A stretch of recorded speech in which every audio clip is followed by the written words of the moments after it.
आम बापा माँ आमको जन्म दिला परे निजर सृष्टि मोहरे तांको बापा माँ अर्थात जेजेबापा जेजेमाँ को अणदेखा कले आमे निज संतान स्रष्टा है निजर सृष्टि उत्स बापा माँ को पछारे पकाई निज तैयारी कंढईर जीवन गढ़िले आ बुढ़ा बेले हतादर हेले सबु दोष संतान उपरे थई समाज सहानुभूति गोटे आत्मसंतोषर छलना रखिले।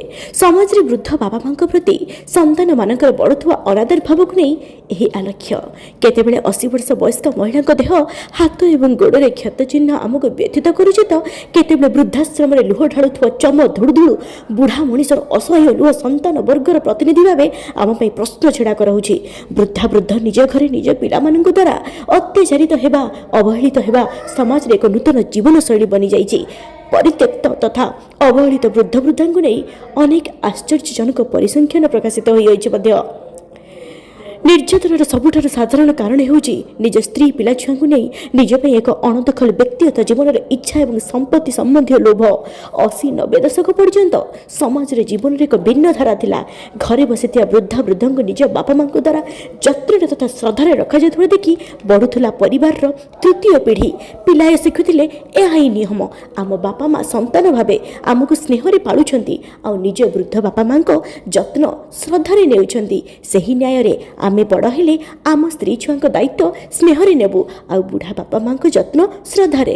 एबेर समय समाज को भिन्न दिगरे नेउची आउ पितामाता आधारित परिवार नुह एबे आम निज तथा पुओ झी आधारित जीवन आड़क मुहाउछंती। सही दौड़े आम पिला बड़ हेले तांको निज जीवन और तांको पिलांको जीवन को नहीं बंचिबे ताहले नुआ जीवन धारा आमे आजिर मध्यवयस्क तथा कालीर वयस्क कुआडे जिबा केमिति बंचिबा। वृद्ध समय आम प्रति आम पिलांको असदाचरण कहानी प्रकृतर भयंकर हो पारे। किछि वर्ष पूर्वे भारतीय गणमाध्यम खबर प्रकाशित पाइथिला जे जणे व्यक्ति किपरि जणे डाक्तर अंग ट्रांसप्लांट दलान चुक्ति करी तांको पितांको किडनी विक्रय करुथिले। प्रथमे तांको चेकअप पई डाक्तरखाना नैथिले तांको एक ऑपरेशन आवश्यक बोली कहिथिले। एपरि घटना नुआ पीढ़ी साधारण कथा बोली तथ्य आधारित अध्ययन प्रकाश करे। असहाय अवहेलित वरिष्ठ नागरिक माने सेमानक सह होइथिबा शारीरिक मानसिक निर्यातना विषय तथ्य रखती जे केमिति सेमानक पिला माने अशालीन भाषा रे गाली गुलज करबा सह शारीरिक निर्यातना देथांती।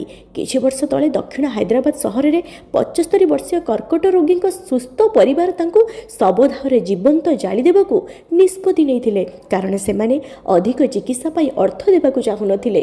जेतेबेले सबदाह कर्मचारी माने तांको उत्तेजना को देखि पुलिस को डाकिथिले सेतेबेले से उद्धार होइथिले। वृद्ध पितामाता को निर्यातना दिया जिबा परित्याग करबा केवल सहरी घटना नुहे आज्ञा भारतर ग्रामांचल परिवार व्यवस्था क्षय होइछि। युवपीढ़ी निज पत्नी पिला सहित एक नूतन जीवन आरंभ करने को सेमानक पितामाता किंबा जेजेबापा बिना अन्यत्र बास करने पसंद करुछंती। अनेकांश यही प्रथा तांका बापा माँ समय आरंभ होइथिबा दृष्टांत रहुछि। एपरि हेले ए समाज आगकू जाई अवहेलित अत्याचारित वृद्धा वृद्ध केवल अनुसूचना करिबो।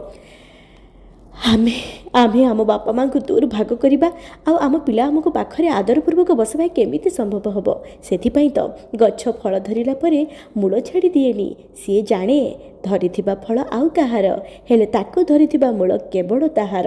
एबे आमको निष्पत्ति नेबाकू हेबो जे निजे स्रष्टा हेबार अहंकार रे निज सृष्टि को भूली जिबा अबा स्रष्टा सृष्टि उभय मध्यरे समन्वय रक्षा दिगरे आम पूर्वजंकर बलिष्ठ सामाजिक जीवनशैलीर अमूल्य मूल्यबोधर उपासक हवा। रहिली धन्यवाद।